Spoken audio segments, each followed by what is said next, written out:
Gerald Lucas here with another installment of Ask Gerald, where you get your real estate questions answered. Today's question comes from Kendra, and Kendra writes from Roxbury, Massachusetts. And Kendra writes, Gerald, I use Airbnb when I travel sometimes. The tenant in my rental property is moving out soon. Does it make sense to convert my rental property into an Airbnb property? Well, that's a great question, Kendra.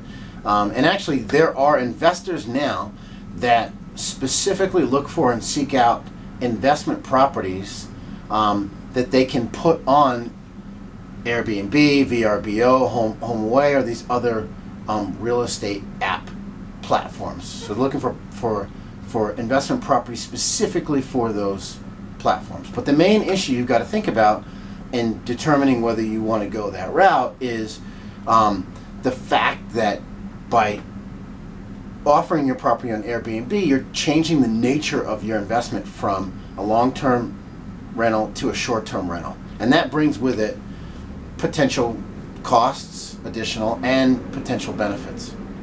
So in general, short-term rentals like rooming houses, motels, Airbnb, etc., are more time and resource intensive than long-term rentals. But they may also generate more income. The operative word being may, right? Ultimately, how much income you generate, either short-term or long-term, on your rental will depend on demand. So you want to determine the demand, and you can do that by looking at your competition, both short-term and long-term. And remember that short-term rentals and long-term renters may not be the same people, right? Short-term renters are more likely to be vacationers and travelers. Long-term renters are more likely to actually live and stay and work in the area. So it's not necessarily the same exact market, but you want to determine the demand, because that will determine how much income you can make. I don't think it makes a whole lot of sense to convert to a short-term rental unless you can reasonably expect to make a lot more money. And also remember that if you go the Airbnb route, you're going to be paying for utilities, which you're less likely to on a long-term rental. So you want to make sure that you account for that in your analysis.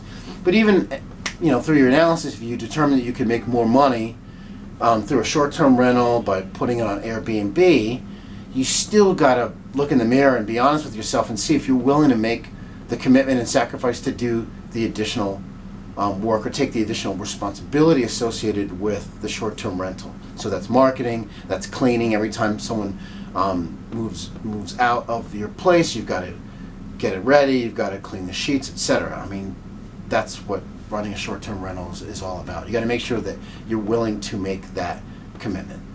So thanks for your question, Kendra. Good luck. For more real estate information and tips, visit my blog at geraldlucas.com. I'm Gerald Lucas, and I'll see you again soon.